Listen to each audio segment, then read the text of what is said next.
Assalamualaikum warahmatullahi wabarakatuh. Kembali lagi di video pembelajaran Pak Imron. Nah, kali ini kita masuk di pembelajaran 2 dan 3. Tema 2D, subtema 3. Hidup bersih dan sehat di tempat bermain. Sebelum kita belajar, kita berdoa dulu ya. Pertama, kita baca surat Al-Fatihah.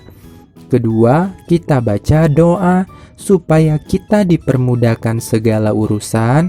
Dan yang ketiga, kita baca doa sebelum belajar. Berdoa dimulai.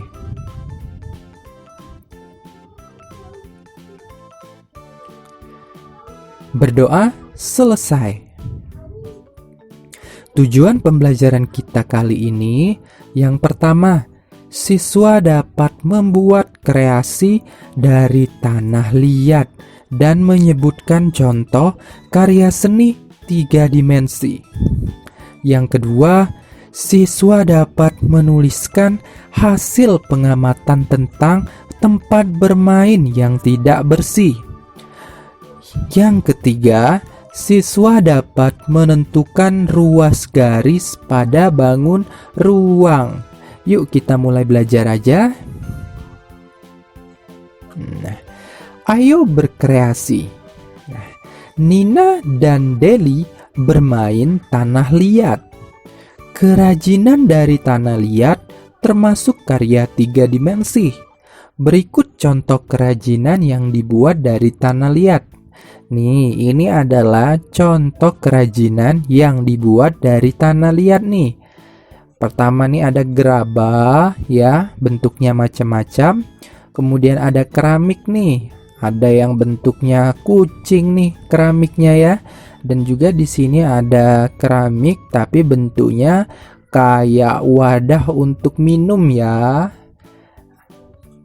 Nah, jadi apa sih yang dimaksud dengan karya 3 dimensi itu?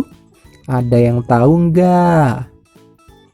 Karya 3 dimensi adalah karya seni yang memiliki 3 dimensi ukur, yaitu panjang, lebar, dan tinggi.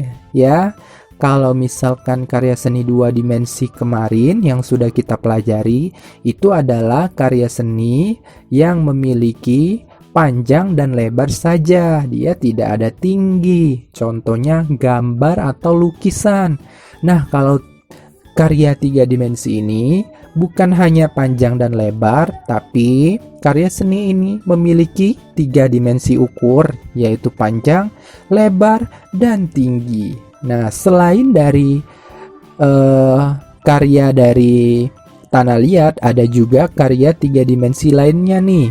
Ada patung ya, kemudian gelas, gedung juga termasuk ke dalam karya 3 dimensi ya, yang dibuat oleh orang. Kemudian celengan juga, ini termasuk juga karya 3 dimensi. Banyak ya contoh karya 3 dimensi itu, tapi ini ada 4 contoh nih yang Pak Imron jelaskan. Jadi contoh karya 3 dimensi yang pertama ada patung, yang kedua gelas, yang ketiga gedung, yang keempat celengan. Ayo mengamati. Deli membentuk tanah liat menjadi celengan. Celengan Deli berbentuk prisma segitiga. Nih, bentuknya seperti ini. Ini namanya bentuk prisma segitiga ya. Seperti ini bentuk prisma segitiga. Kalian ingat ya, kalau bentuknya seperti ini, bentuk prisma segitiga. Nih, bentuk transparannya seperti ini. Ini juga termasuk prisma segitiga. Nih, ada pola segitiganya ya. Nih, di pinggirnya. Itulah disebut dengan prisma segitiga. Nah, sekarang kita tulis huruf di masing-masing sudut prisma segitiga ini. A, B, C, D, E, F.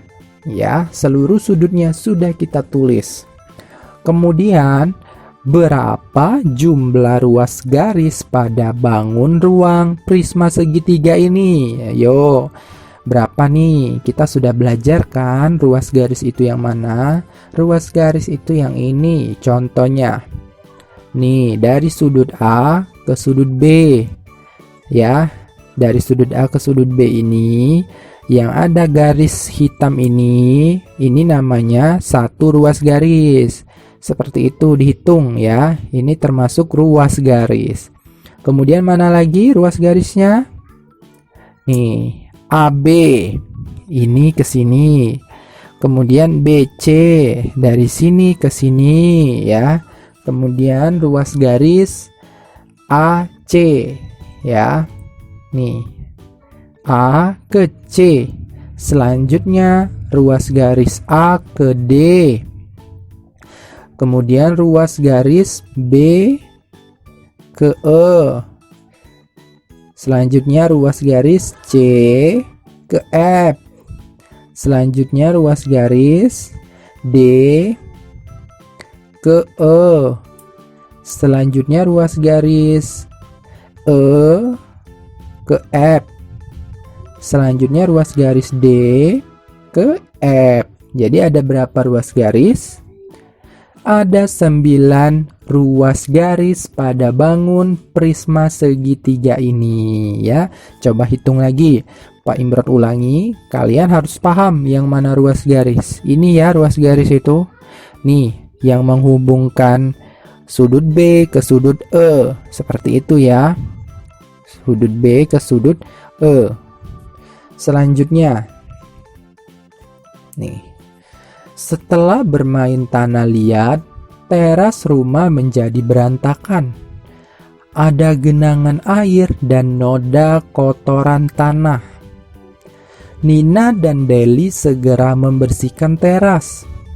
Lantai dipel agar tidak becek. Tempat yang becek terasa licin jika terinjak. Tempat yang becek biasanya terdapat di daerah kotor. Di lingkungan kotor, banyak sampah berserakan. Seringkali tercium bau tidak sedap. Tempat kotor tidak nyaman untuk tempat bermain. Selain tidak nyaman, tempat itu juga tidak baik bagi kesehatan dan keselamatan. Di tempat kotor banyak terdapat kuman penyebab penyakit.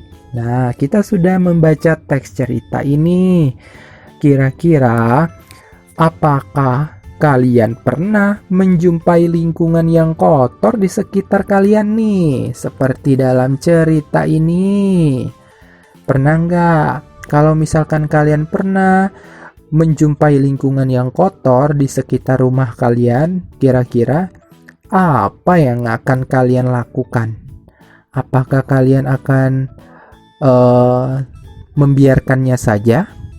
Atau malah kalian langsung membersihkannya saja?